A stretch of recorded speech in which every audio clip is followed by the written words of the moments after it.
Hello, welcome to Ryan Speaks Geek.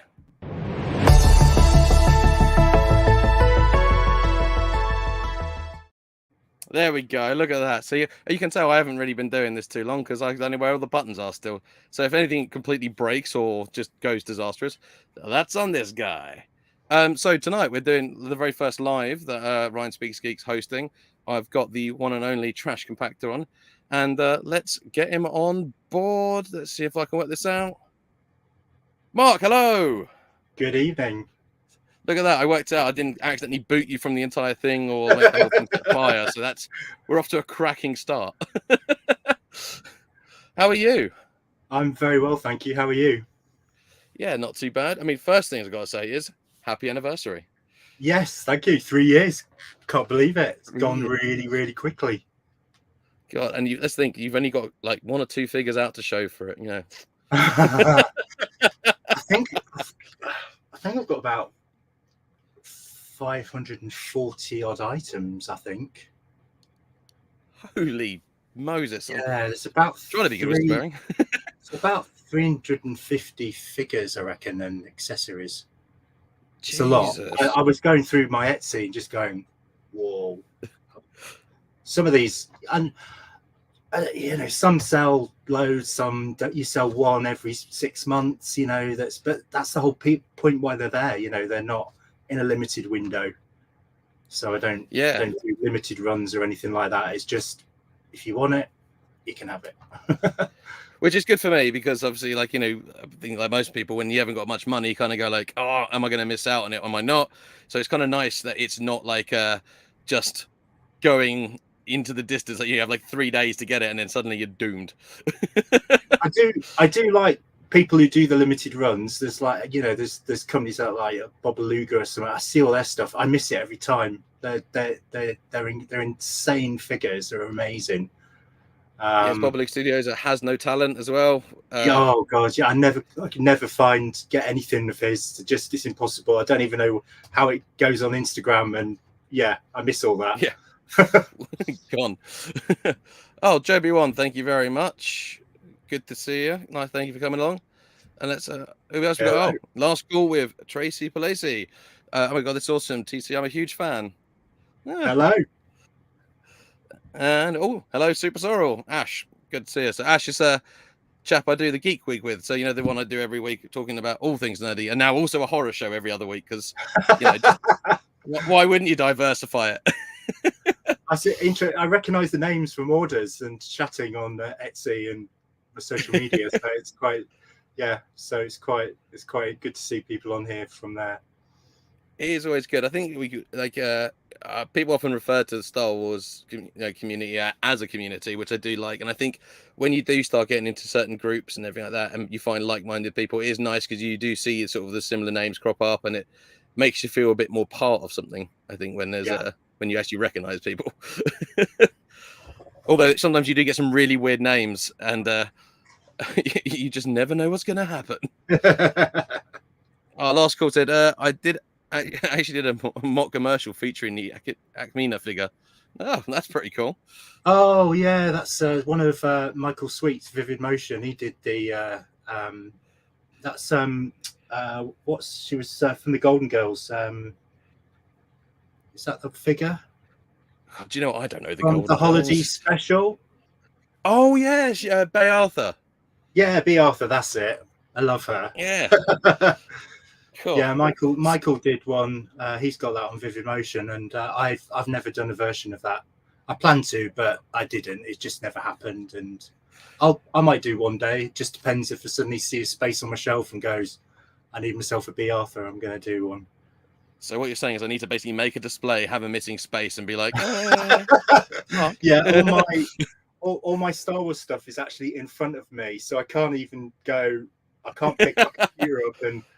This is my collection. In that case, I won't say anything that makes you slam your hands on the table to see its rain of figures. That has happened before. I'm waiting for that on your next YouTube video. Yeah, but I suppose I probably should get into my first questions. Really? So my first one is very simply, what made you start doing it, and how did you settle on the name Trash Compactor? Oh gosh, right. I didn't. I think what kicked it off was my Star Wars collection was always at my parents' house, and it was in a cupboard. And oh, Jeff.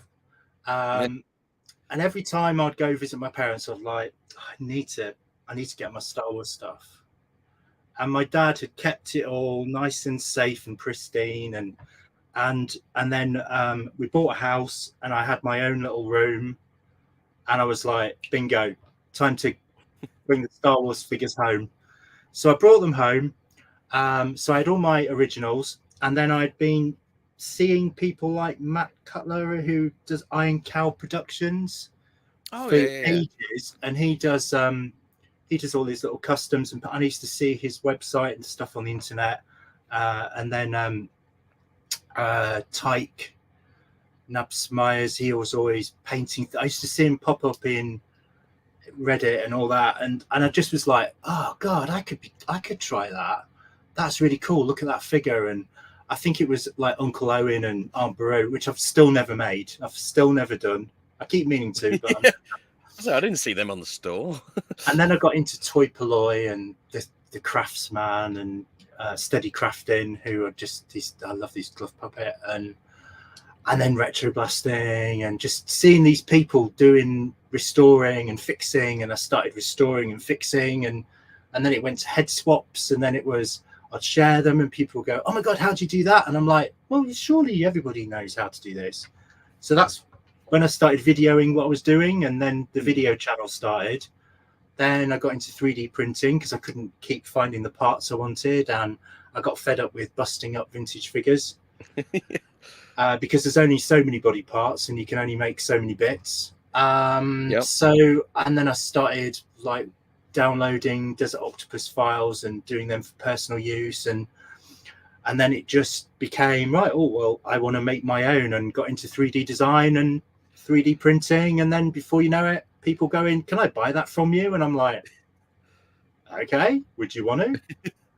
And then Trash Compactor came out of that, and the name, I think originally was thought of Junk Room because my room is a bit of a junk tip, but then that the Junk Man has that name and calls it the Junk Room, and that wasn't a good thing to duplicate.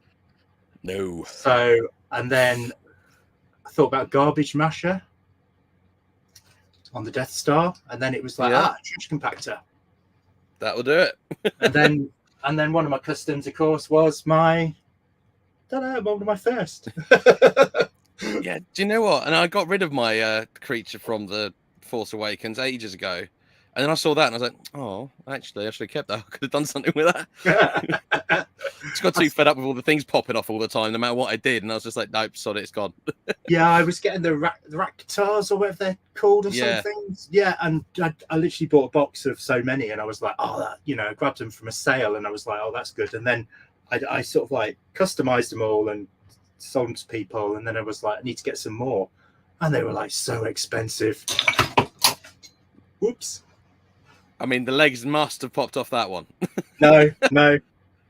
Oh, damn it! So did I just get the one that none of the legs stayed on? Was it just me? No, I think I've glued them on. Oh right. Yeah. It sounds really stupid. That did not occur to me until just now, and I feel a little bit foolish. Which is why you're the customizer and I'm just the occasional YouTuber as my consistent video goes. Okay, so next question I got for you is, what was your first creation? My first ever creation was nothing to do with 3D printing. It was casting, because I got into casting at one point, and I started playing around with silicon and resin and doing all that. And I think my first, I've got it here. I've kept it. I don't know why. I made myself a biker scout. It looks decent. And it looks great on camera. Can I say this is the stickiest, mankiest, nastiest thing you will ever see in your life?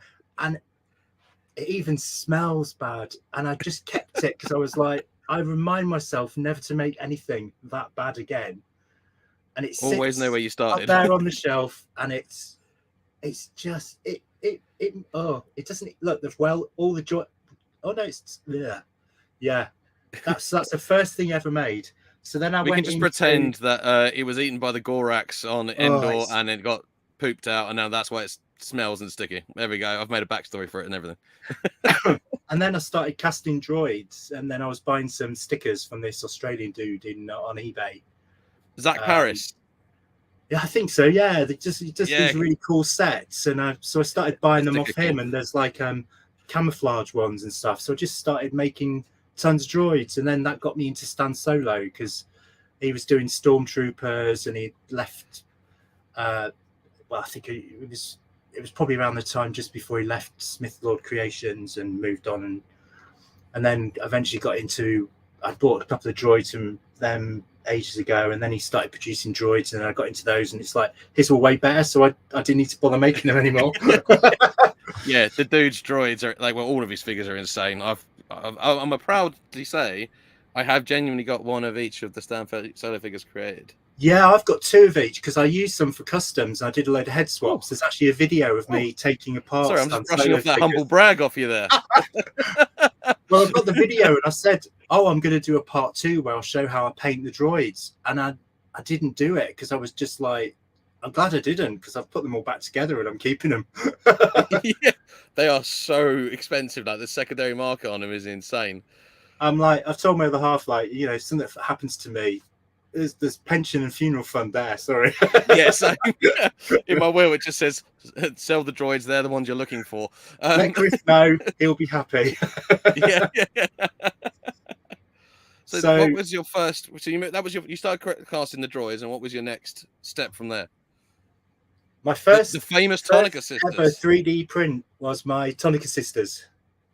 God, straight in with so the glare they're the final versions. I should have pulled out the originals because they were literally the first time I ever did it, they were massive. I just could not get the scaling right at all. I was trying to work out in the 3D software like what centimeters and millimeters, and I just couldn't find it because I was so new to it.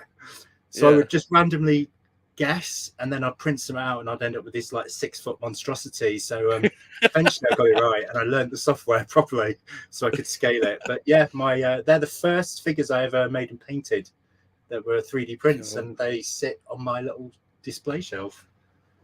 So I have a bit of a fondness for the Tonica Sisters. I have no idea why they never made them back in the day, but or since really. I mean, I heard there was a rumor to do with not getting one of the sisters' permission. Yeah, she wasn't keen. Yeah, she wasn't keen on having a likeness done or something. But they don't really look like the actors anyway. So does it? Yeah, people care about the hair and the color of the tunic. That's about it. Really, you need to get right with that. You could do a complete different figure. I mean, half the Lukes don't look like Mark Hamill, but you know. No, Greedo doesn't even look like the Greedo in the thing. Walrus Man, you know, Hammerhead. They're a rough idea, but the early days they just. Oh yeah, it was potluck. They just shooting in the dark. I totally believe when I was a kid, there was this kid on the playground who told me that Greedo was actually accurate because he came with like a waist. He came with like the waistcoat stuff out that mine just didn't have it, and he kept telling me all these things, and I kept bugging him about like, has he got any pictures? Can you show me his? And blah blah.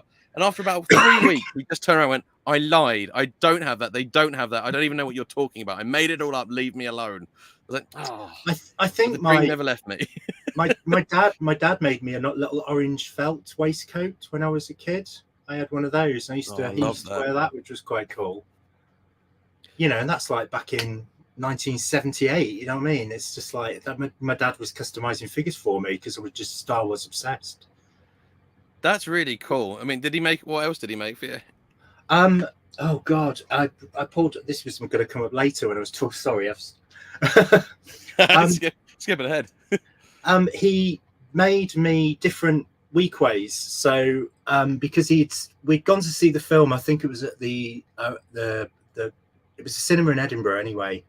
I went to see Return of the Jedi, and for Christmas he got me several weekways, and he made me a couple of versions. Now I guess that's meant to be this one's meant to be the Skiff Master, and this is another background one. But what he did is he painted them and then put them back in the packets and then wrote different names on. So this is in the day before the internet. So I don't know how he found out that information, where he got it from. And so I came to Christmas and I'd have my weekway, and then opened up these 2 random customs that he made, which is like insanely amazing. And they're like, you know, treasure these. I love when things happen. I am two of my most treasured things are, so I had I didn't have a Tauntaun, and at the time McDonald's, I don't remember, we're doing Beanie Babies. Oh right. My mum took the camel, she cut the front legs off, Oh and then bless. sewed them as ears. So it had these big ears, and it had the 2 legs. It's in one of my earlier videos, on the Hoff video, I think it is. And I absolutely loved it because the thing where it was soft, like plushy, the figures could just wedge on the top of it. So that was my Tauntaun for years. And then I didn't have a Death Star droid, and it was like my favorite droid in the film. Like I was just obsessed with it on the Sandcrawler. I kept going back to that scene, and I loved the design of it. So my dad found it. I think it was called. I'm trying to think. It's kind of like the Lanard corpse type things, and it was this green sort of space ranger type thing, but the head was an extremely Death Star droid. So my dad got that and a spare C-3PO head and just spray painted them silver and made them all. And again, it's funny. I know what you mean. Like they become like the most treasured items in your collection, weirdly, because they're like the personal touch. No offense to my dad's painting skills. You know, well, actually, no, they're pretty damn good, if I'm brutally honest. But it's not very screen accurate because there isn't actually a character that looks like that. But he'd seen the film once, and then there's bits he'd remembered, like the Skiff Master. It's just even making the top with that Hessian and wrapping the bindings around it, and even the colorings. It's like it's pretty spot on, you know, for somebody who saw a film once and he enjoyed them. He wasn't massively into it, but to do that from memory, it was like pretty damn cool. That is impressive. I do love that. And he was a massive air modeler and used to make airfix models and stuff like that. So that's why I think his painting skills were so good. And used to carve gun stocks and things like that, which are most amazing work, which I would never do in a million years. But so it's safe to say you got your creative side probably from your dad then. Yeah, my mum was very arty as well. She had the zaniest imagination. I just remember as a kid her drawing all these alien landscapes, and you know, and my mum got me into B movies and B movies, horror films, and early musicals. You know, like Carousel and all that, the classics. Yeah. You know? And I just, you know, my dad was in the RAF, and he was either away or anything. And when he came back, he'd always bring something back with him. And you know, it's great having all these, but it's like when I was a kid, I never had a Tauntaun because it's like it was expensive stuff. You know, I remember my Auntie Elizabeth, who might be on. Hello, Auntie Elizabeth, if you're on watching. Hi. We went to cinema to see. Actually, that might have been Return the Jedi. Actually, which my dad wasn't there, so that's. And they bought me and my cousin Alistair at Walkers at the end when they used to sell the toys in the cinema. Brilliant. And my mum and probably Elizabeth, the same price as what pastels are now in the cinema, but yeah. Yeah, but at the time they were that was a lot of money. You know, people didn't earn a great deal then, and for the price of the toys, it's like it's insane to look back and go, oh, they were 99p. It's like, but people were earning like $5 a week or something. You know, it's all relative, though, isn't it? Yeah, it's all relative. You know, I think they are much cheaper nowadays if you balance it out, I guess. But yes, yeah. Very much depending on which one you're going for. Oh, just to make sure I keep an eye on the comments we've got. Oh, hello. Hey, Stugs. We have got Andy H. Hello. I would totally agree with that comment. Best father ever.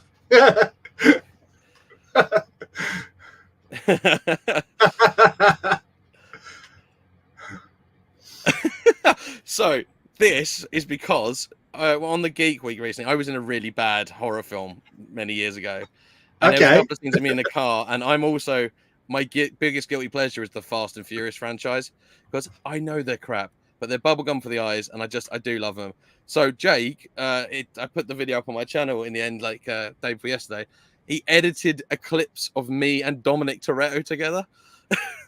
So it looks like I'm in Fast and the Furious, as you do. And Jeffy once saw it the other day. Hey, Custrans. This is so Custrans is his name's Simon. He's a really talented customizer himself. He does Transformer cassettes from Soundwave, like the mini cassettes. Yeah. he does all his own painting on those. He made this awesome set for me. I already had a gold 3PO, and then he made a Scout that looked like R2D2. So just like combined my absolute love of two franchises in one. Excellent. We got the layer there. I love Mark's work. Helped inspire my Facebook group. Oh, send me an invite. Yeah, and me. Send us both an invite. We'll the thing is, there's so much on Facebook. You miss so much, and yeah, you can't keep track of everything. You try, but it's just there is so much volume and so many different groups. It's just really, really hard to just naturally come across them. But if somebody's got something that's good, chuck it. You know, happy to join and follow and participate and have a chat with people. It's awesome. Absolutely, and also it's just cool to see other people's work as well, I think. Yeah, I get inspired by tons of people by being in different groups. Somebody does something really random, or I'm chatting with somebody and they just mention it and I go, oh God, that's a really good idea. My mate Hayden Rogers, he's we chat all the time, and the guy's absolute customer. I think he's customizing genius, and he'll say, oh, I've got an idea. And he sends me this really dodgy sketch, which is actually quite good, but he thinks it's dodgy. And he'll be like, it drafted out like the funeral pyre. He was like, oh, I've got this idea for sticks and something and a light. And here's one I made earlier. Well, that came from Hayden's imagination. He came up with that idea, and then I just went, oh, that's all right, I could do this and do that. I mean, that's just having the I mean, we're going to come back to that a bit later, don't you worry. Spoilers. Oh, we have got our very first question, actually. Oh, really? Oh.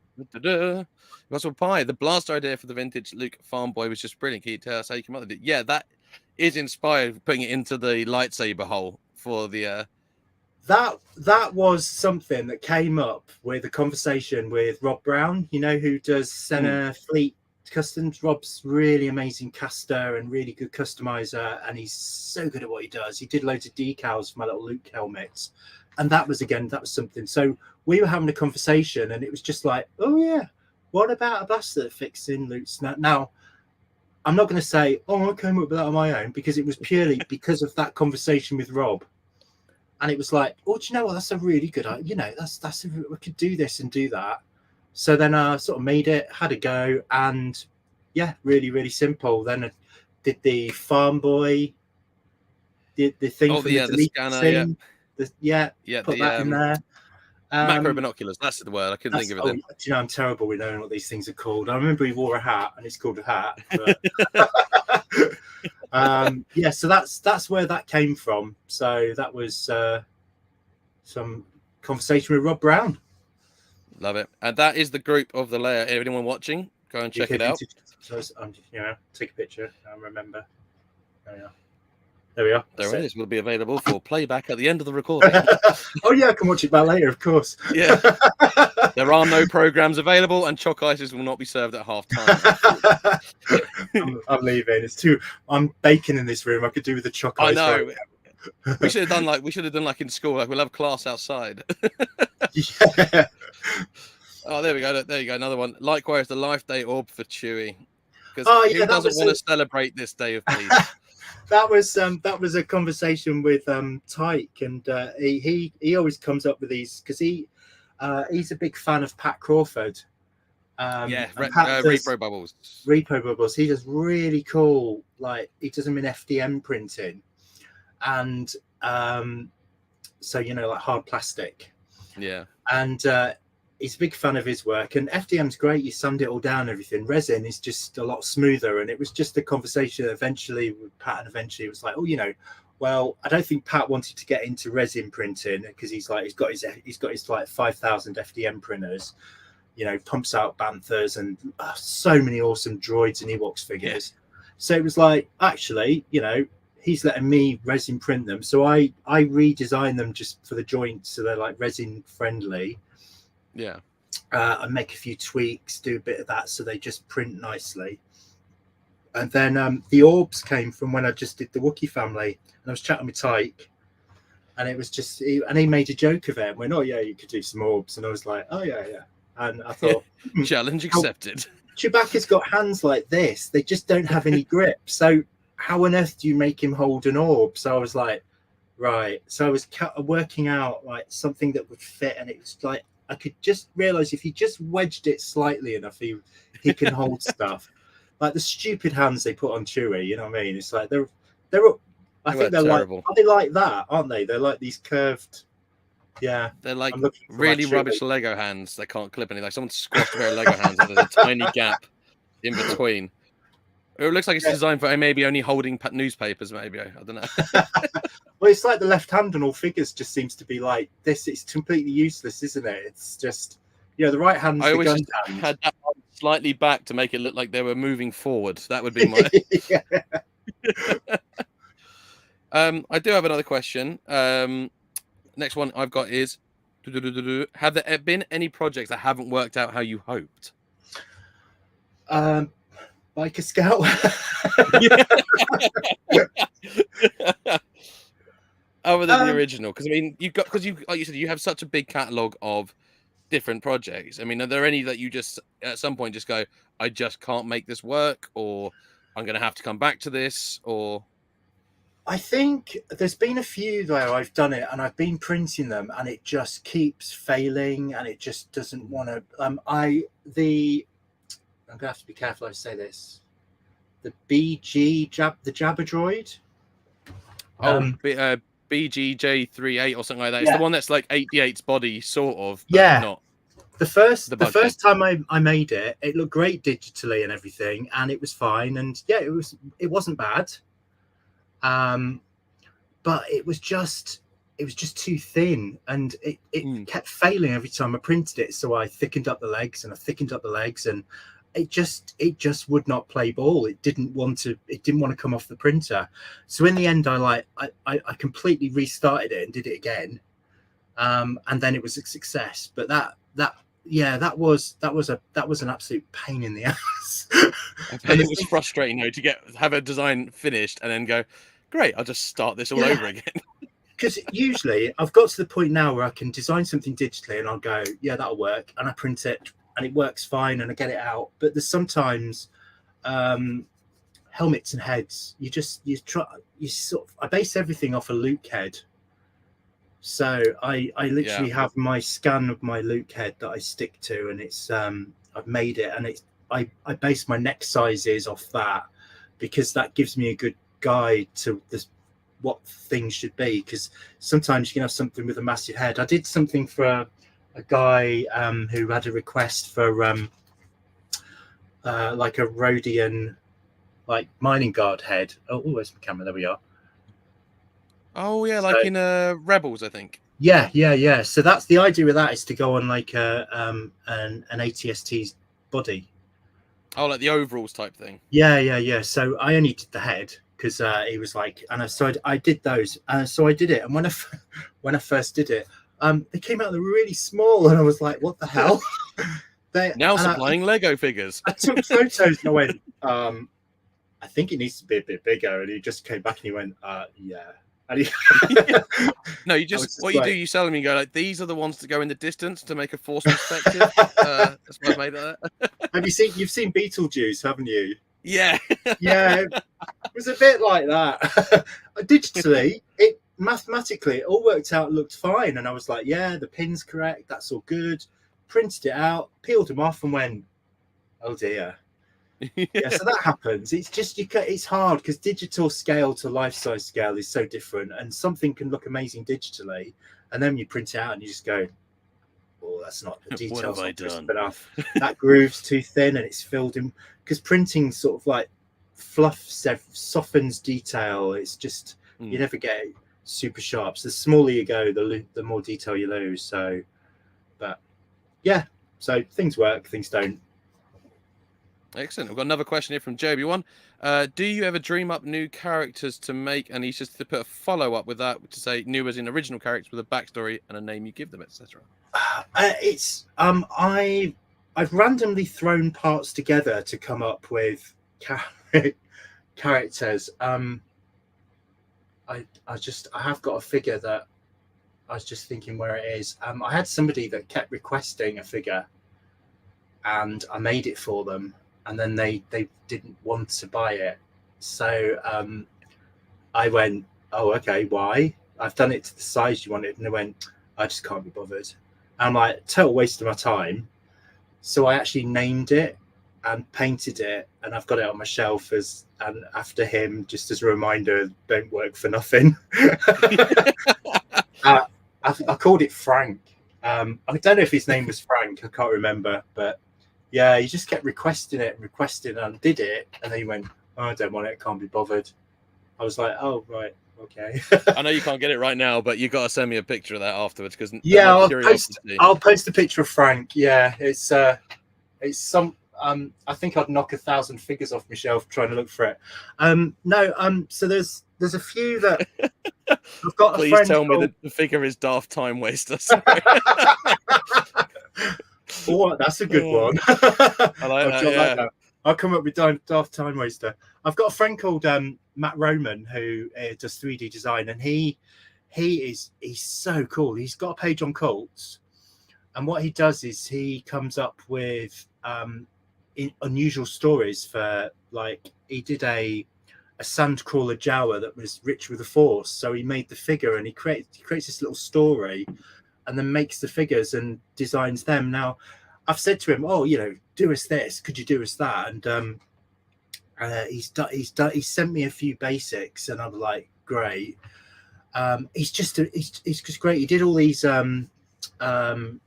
Rebel Endor commandos and like X-wing commandos. And sort of remind me of like a Battlefront kind of vibe. Yeah, cool. And the funny thing is, they've been on my site. I've got them. I think they're awesome. But because they're not an actual character, people just they're not interested. They're on my wish list, I won't lie. I have to say, they are such cool figures. And he did Droopy McCall Bounty Hunter. Oh, Silky McCall, because that's like that's really high up on my list, because I think that's just the coolest thing ever. It takes one of the lamest. It's such a cool figure. I was like, and his little Jawas that he makes, the female Jawas and the little Sand Jedi Jawa, and he's done a Princess Leia in an X-wing outfit, and he's got loads like gun on the side, and it's got the flares around both legs, and I'm like, I love it, and it's awesome. But when I'm doing the figure for him, like selling it, awesome, and giving him like commission, of course, but I've done it so it's a bit more screen accurate, so it's only flares on one leg, and I've done it to look like Princess Leia with the buns, where he's just done the bun at the back. I've done like the fantasy art of Princess Leia, but she hasn't got massive boobs and semi-naked as all these other people seem to draw up. It's not that kind of 3D I always find figure. that so cringeworthy. I find that so cringe. Oh, some people love it. Like Michael, he's naked female Boba Fett with like guns in all the wrong places. It's just like, whatever floats your boat. I'm not going to knock it. Not my cup of tea. I don't want a naked Luke or a naked Darth on my shelf holding his lightsaber. That is the wrong kind of dark side, to be fair. At the back there we go. Stug's got another question here. Have you made any Ewoks? I haven't made any actual Ewoks. Graham Park straight in with the answer. Look at that. I did baby Ewoks, and I've customized some Ewoks, and I've actually made a ton of hoods, like accessories to go on existing Ewoks. Because so if you want to paint your own Ewoks, you've got the accessories to do it. I have got a massive box of Ewoks. I just, they're so cheap. You go on it, there's an Ewok. You go in the shop, there's an Ewok. There's an Ewok. It's like you go buy a coffee, throw an Ewok at you. It's just, there's Ewoks everywhere. I once genuinely found one in a field. Really? Yeah, I was walking to a mate's barbecue, and there was an Ewok and a G.I. Joe leg. So I don't know what happened. I don't know what the story was, but I kept the Ewok. The Ewok had eaten the G.I. Joe. Yeah, it was just like, I think it was a Tebow. But, I mean, obviously, while we're on the subject of Graham Park commenting, by the way, Graham Park is obviously of the Next 17. Hello, Next 17, Graham Park. Graham, which anyone who watches my channel knows I'm a little bit of a fan. Also have every single Next 17 figure. He did Elephant F-Font Man, didn't he? Yeah. Yeah, and I notice, which is very high on my shopping list on your Etsy page, you've done lightsabers for I have. Sith Ethan. I did ask. Got little. They fit. Mine. I think mine have. Yeah, here we go. I've got them here. So I've got my. Here we are. I can't remember that lightsaber. Absolutely love it. See, that's why, especially the Sith one. I need to like double Sith my my Ethan because I've got the Sith Ethan. I mean, they're awesome figures. That's a figure that I never thought I'd see in vintage. Yeah, I love it. I love it. And the thing is, it's like I know Michael Retroblasted sort of made a joke out of the hair, you know, because he looked like he'd been shot by a stormtrooper, and he did a video which I thought was hilariously funny. But I actually love the fact that that's how the hair is, because that's the kind of thing Kenner did with figures. They just stuck random colours on, and it's like it looks like not a lot of thought. Oh, I've just picked.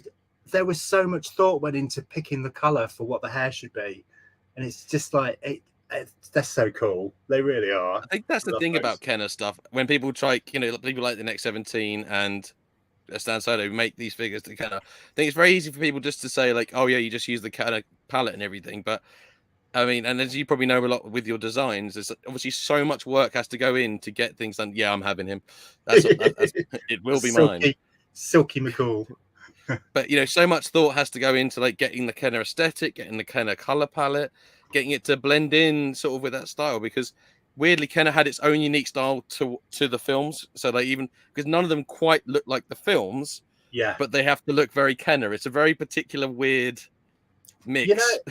You know, on the Mandalorian when they did Queel.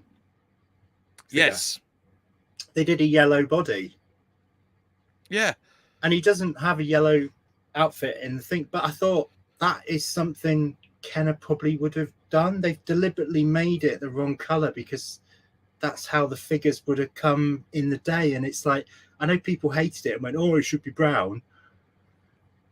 I quite like that little detail that it's just off for the right reasons, because back in the day a lot of things were completely off. Yeah, you know? I mean, look at Pirate Barada, as I always used to like to call him. Like, I keep moving I've got this little headphone bevel thing, right, which is where my headphones go in. But the problem is, when I see it, I instinctively think I'm in work mode. I start moving it around, thinking, why is the cursor not moving? So I can like collect another comment. Let's see, we go down. Andy H has put up a comment and has asked me not to read it for that figure that the guy didn't pick up.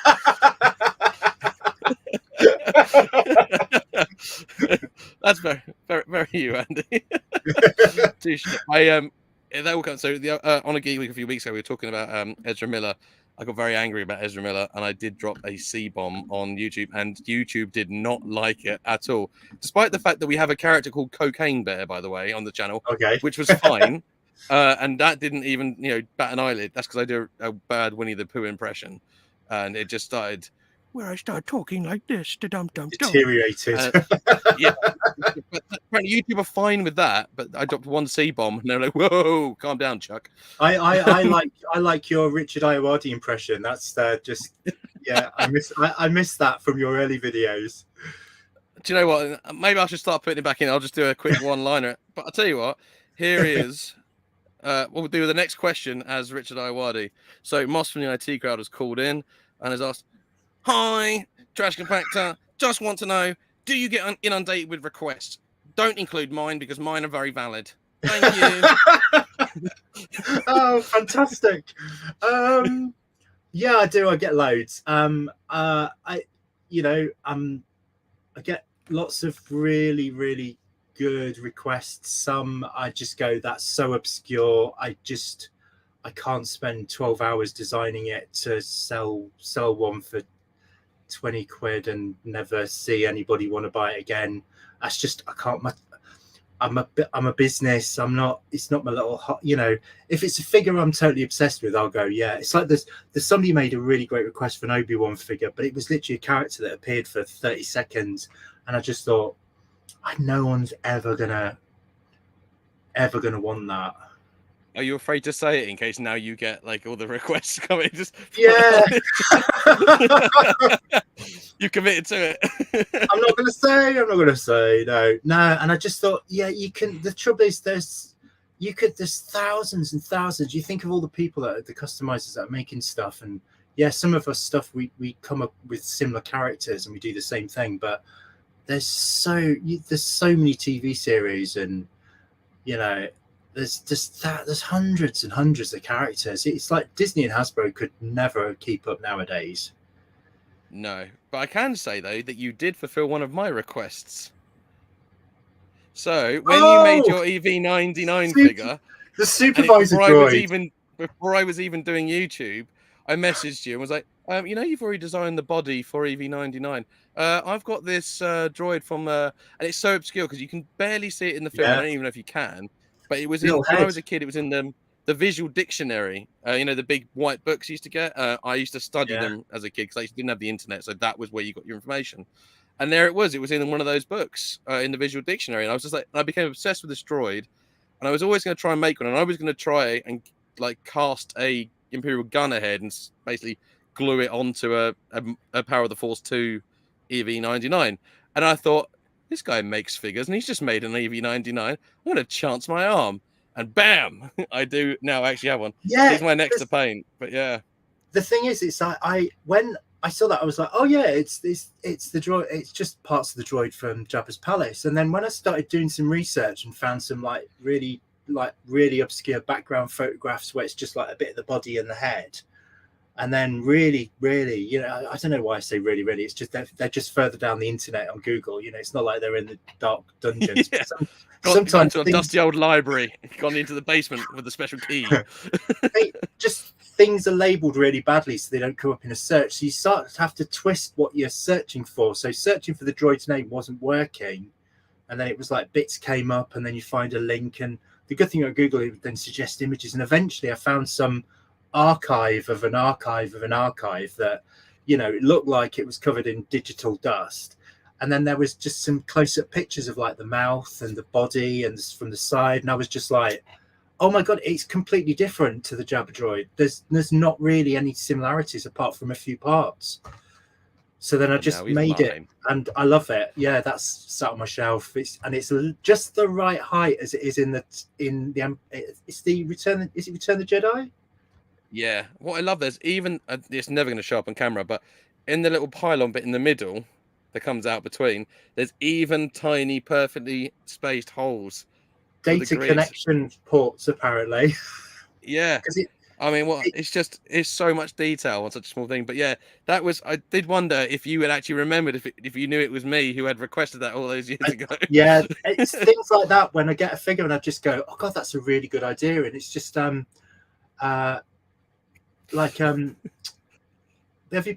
you seen the Star Wars Galaxies VR game? Yes. The Batu thing. I absolutely obsessed. It's the best. I absolutely love it. It's just one of the best games I've played on my VR headset. And I need to wipe it and start again to do it because it's just cool. But 3D Panda, they did the bird and the I can't remember their names, Flicks and yes, from Little and Large.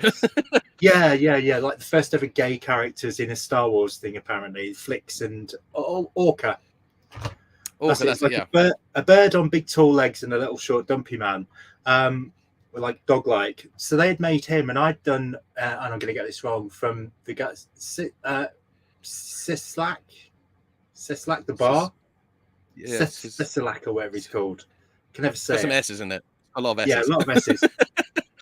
I made that because it was that was voiced by Bobby Moynihan, and he did the voices for Orca and Flicks. So, and they know him through doing the Lightning Wolves. Which, if you've not seen the Lightning Wolves, go on Amazon. Go on YouTube and look up the Lightning Wolves. It's this really hilarious little mini adult cartoon done with figures that 3D Panda made for them to be in the TV program. So what we did is that they let me print their Orca and Flicks, and I gave them Seslak to go for them to print, and they've printed it off and sent it to Bobby. So Bobby's got one. which is like, That's I love cool. how that connections work. So Absolutely. Was the custom Derek from Coruscant, who was in seat 4, row B in The Mandalorian? I mean, that would be the absolute that would be yeah, very niche. no, they're a little bit more prominent than that. Yeah, slightly. Ah, with all the holiday special figures. Are you a fan of the holiday special? Oh, Do you know what? The holiday special I do like, but there are bits that as it starts to come up, I just go, yeah, stop there. I think the cantina bit's quite entertaining.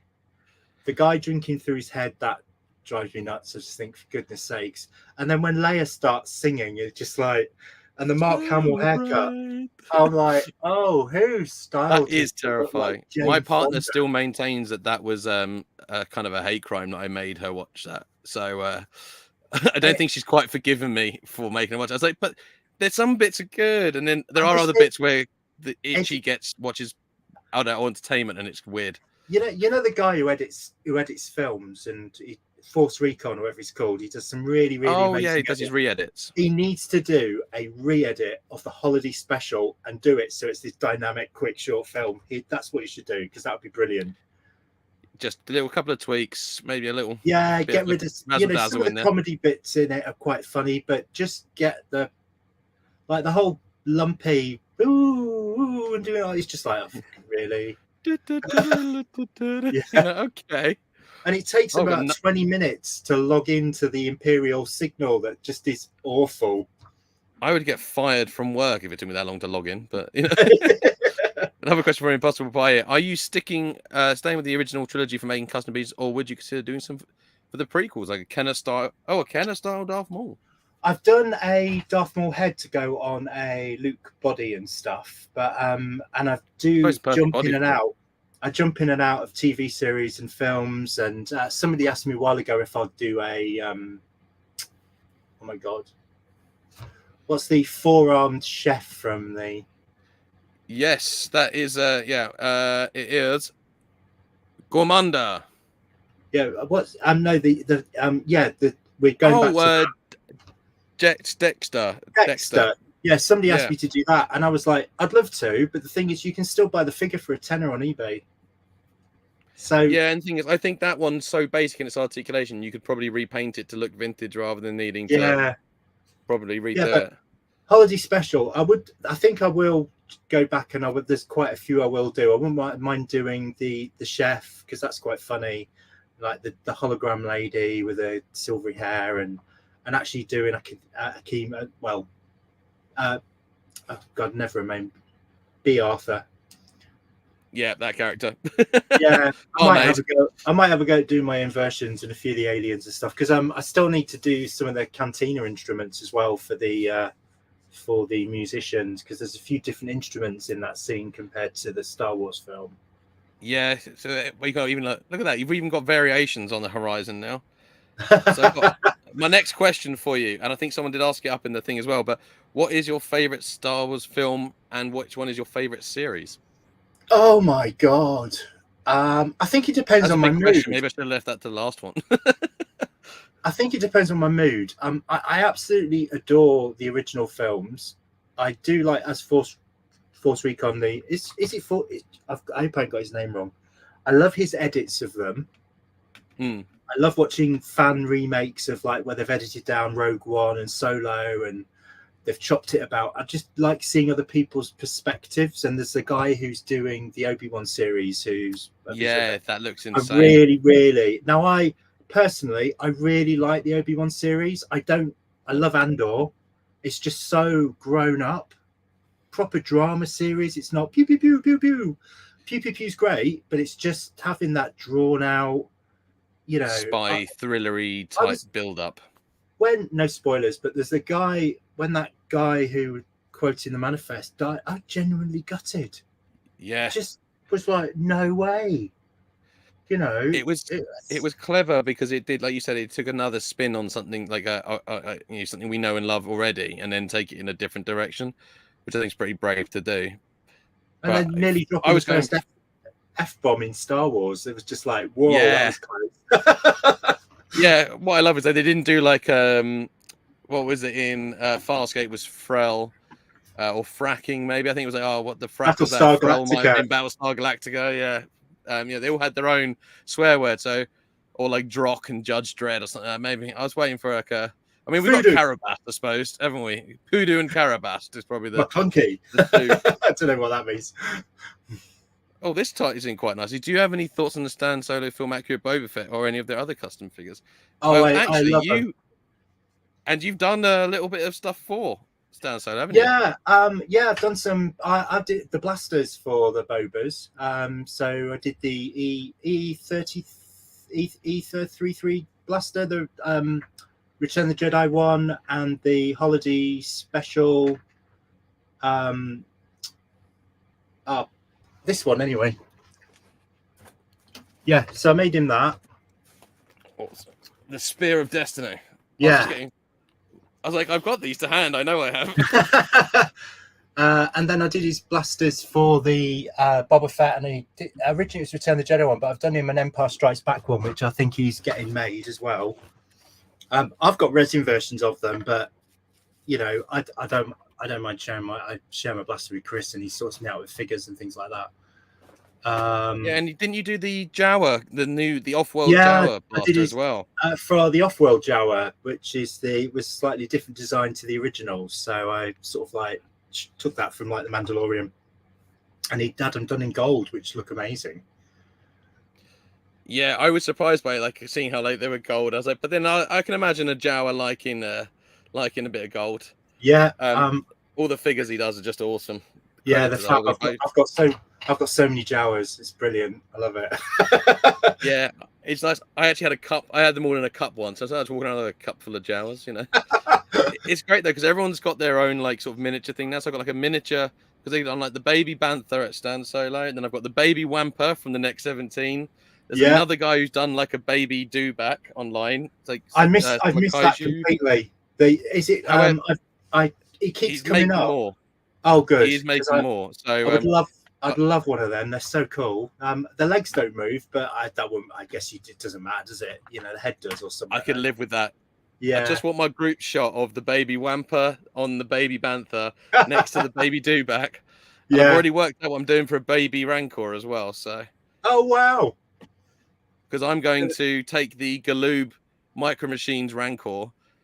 I shouldn't really say this on here because now everyone's going to go on eBay and get one. And I can't get one. But you know, the Galoob did the Action Fleet line. Yeah. Morg. I was going to take that and repaint it in like the vintage brown color and stuff like that because it's quite basic in its articulation. It's small. It would scale quite well because they did a little mini Bantha that had all real fur on it.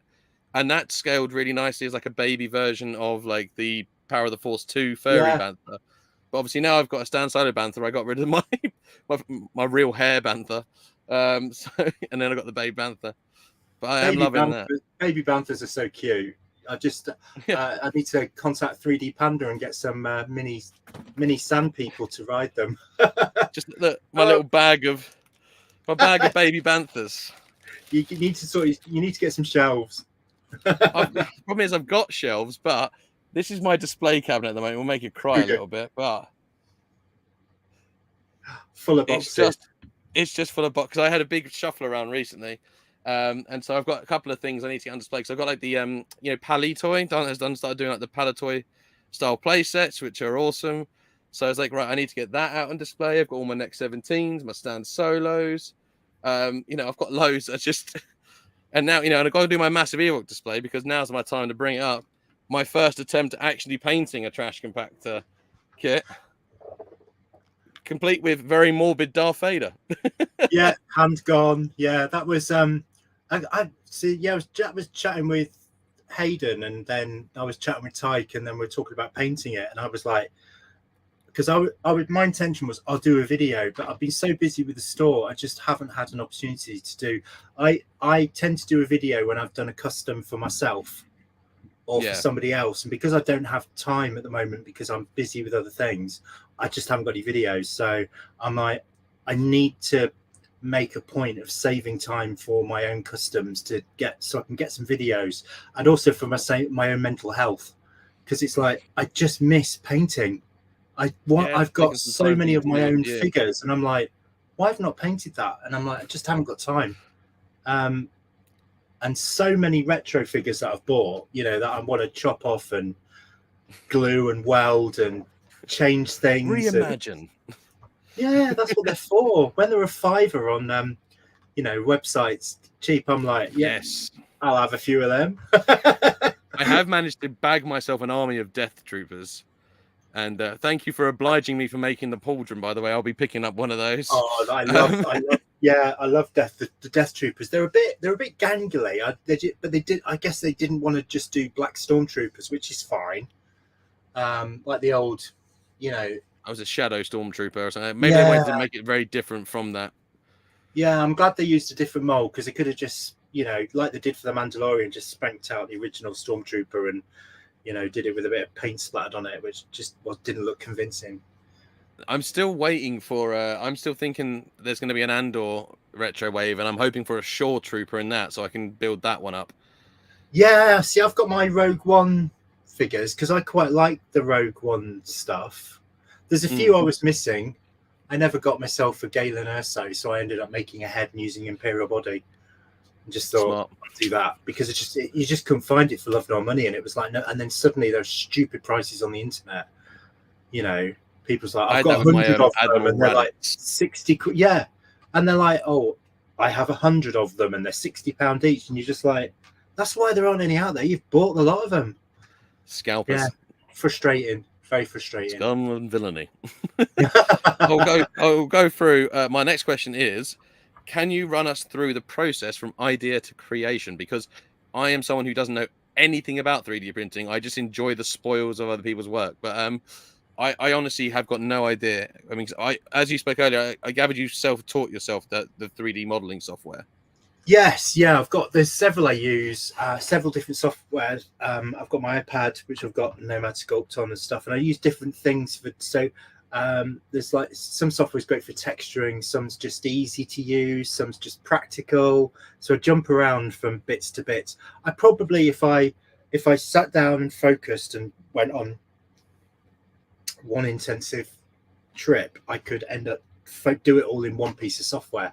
But it's like Word and Notepad. You know what I mean? If I've got something simple to do, I'll do it in Notepad. Yeah. If I've got something a bit more complicated, I'll do Word. And then if I want to be really creative, I'll go to Adobe and I'll do it in PDF. And it's like the same thing. You just have different levels for doing different things. So I often swap parts from bit to bit. But yeah, you start off basically with like a ball of a blob, like clay digitally, and you stretch it out and you create legs, and you can do cylinders and triangles and squares, and you merge them and blend them and eventually come up with the figure and slice it and create the joints and put pins in. And yeah, it's a process I really enjoyed. I would love to it'd be nice to just design 24/7, but that's just not possible. Someone's got to print it. I know. Yeah.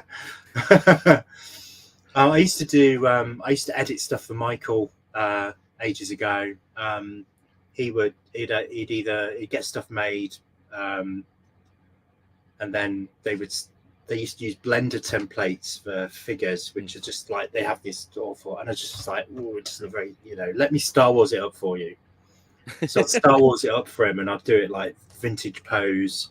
And I've had this conversation with Graham at Next 17 when he was starting, and he was doing the Lukes, and we were like discussing getting the angle of the limbs right, and it's that the way the feet just go in a certain way. It's the legs, so they're not power of the forcey. There's like little micro details that just makes them. So I used to do that for Michael, and then he would sell the figures and I would sell the prints to recuperate my design time.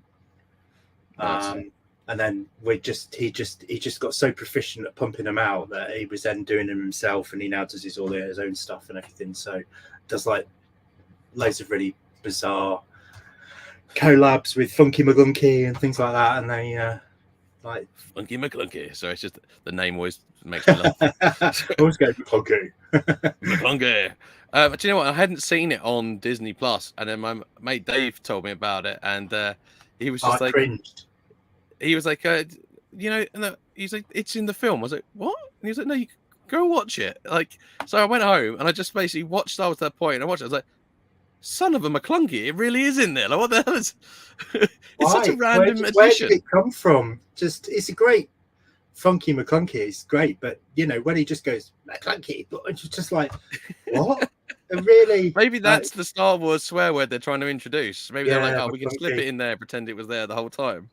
So On the subject of like your creation bit, is there any myths you can bust? Because I imagine there's probably a lot of sort of that's part around of the like 3D printers. 3D printing process. You know, with the 3D printers, that's you put your digital design in, it slices it, it goes in, and UV light affects the resin and turns it solid, and it lifts it up, and this plate goes up and down. You can see it all over the internet, so I won't bore everybody with that.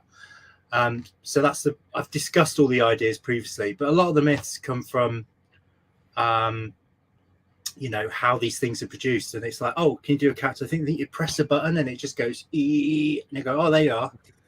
It's like a figure can be, you know, an accessory can be like an hour to a couple of hours, and then you've got to print it and test it, and then go back and redesign it, and then do it again and test print. And test printing can take like an hour or so to get it to come off.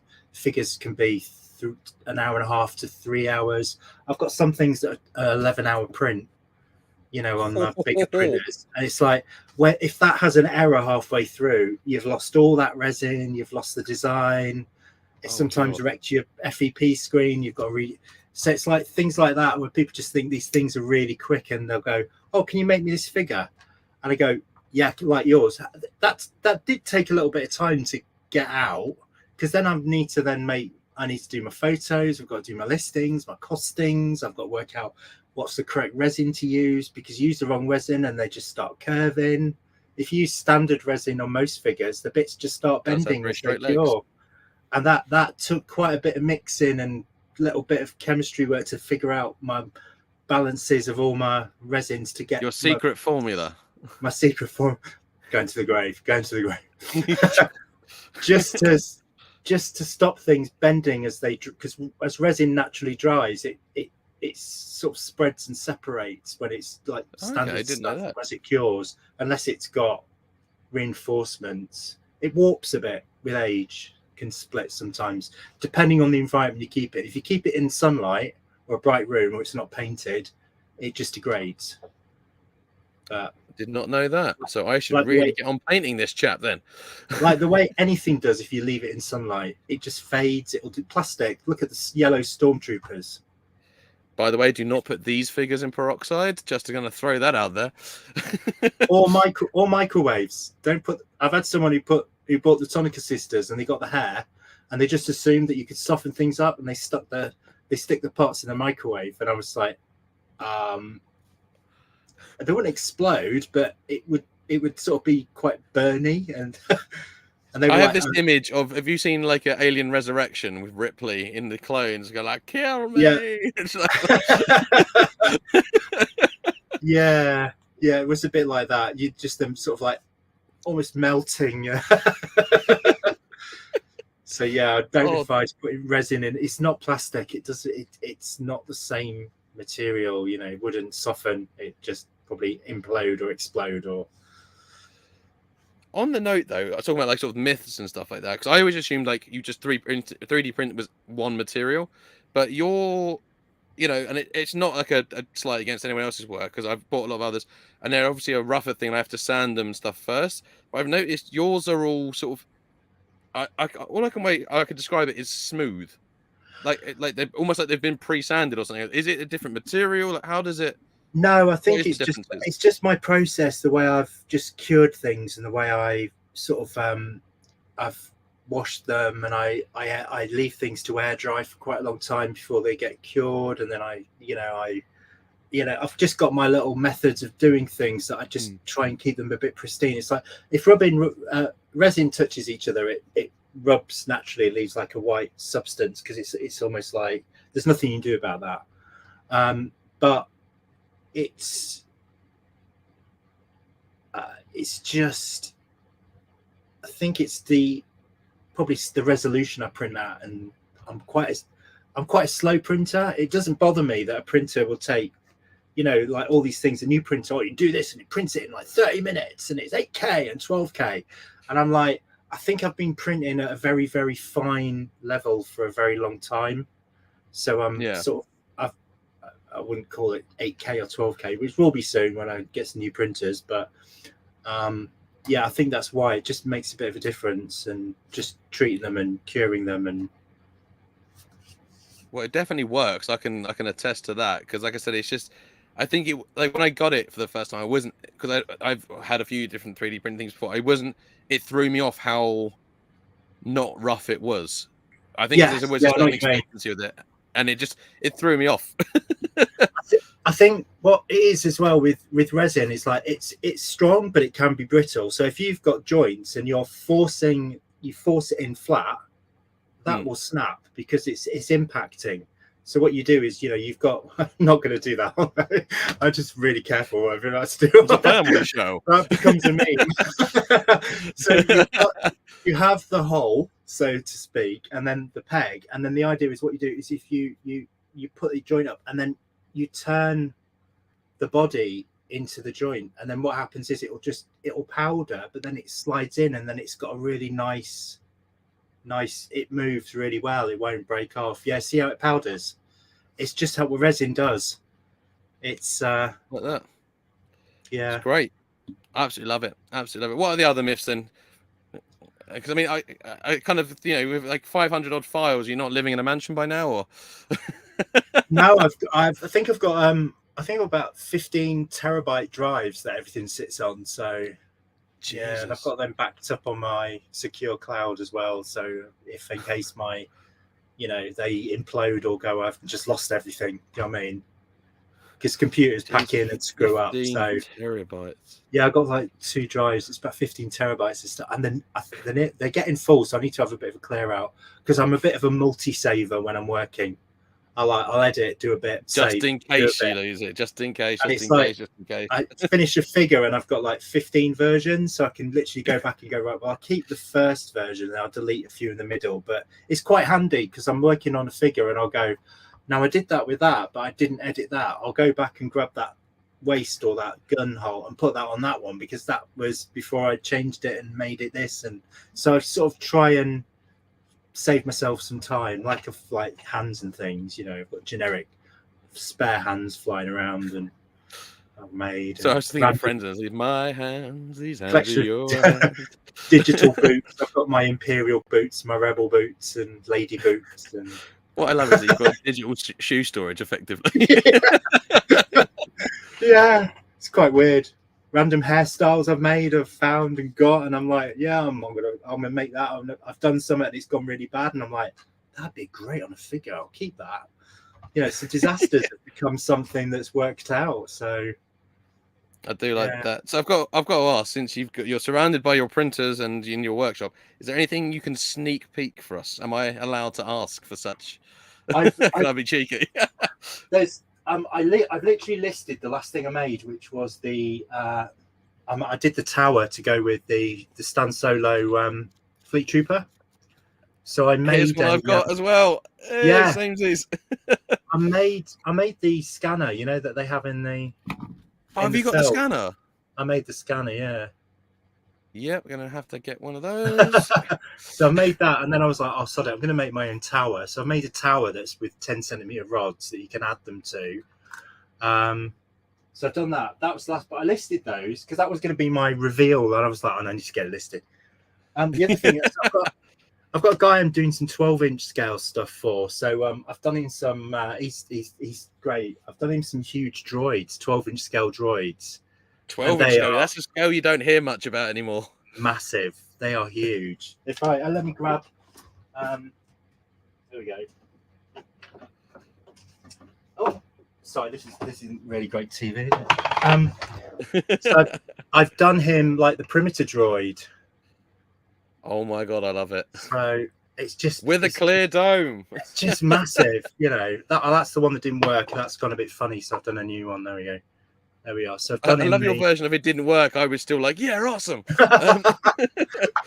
No, it's that the thing is with resin, it's like it's a solid lump, and it's sort of like it's just gone a bit yellow and a bit, you can't really see it on camera, but it's sort of like it just sort of split a little bit on the outside. And I'm like, I'm not sending anything out like that. If anything's imperfect, I freak. I don't like it. So I've done him a new version. It's so fine, Mark. I get what you're hinting at. I'll have the one that's no good. I get it. It's okay. Your soul hint is received. You do, it's like make some glasses. I could do a lot with that. I could make a lot of crazy things with that. Oh, yeah, thank you very much. I just noticed I'm getting the comments there. Jacob's Toys. Jacob's Toys. Hey, Jake. Thank you very much. Made him a little Stormtrooper doll for his Oh my god, it actually moves. Yeah, so it's got like a elasticated. I loved the idea of that in Rogue One. It was such a small thing, but I loved the idea that they would just have like wooden carved dolls of everything they see all the time. Like, that's awesome. Okay. So that was a request from him, and I was like, yeah, why not? I'll do that. So I've done it. Absolutely love it. My last question then is just a very, very simple one. You going to keep it going? Yeah. 3 years. I might as well carry on.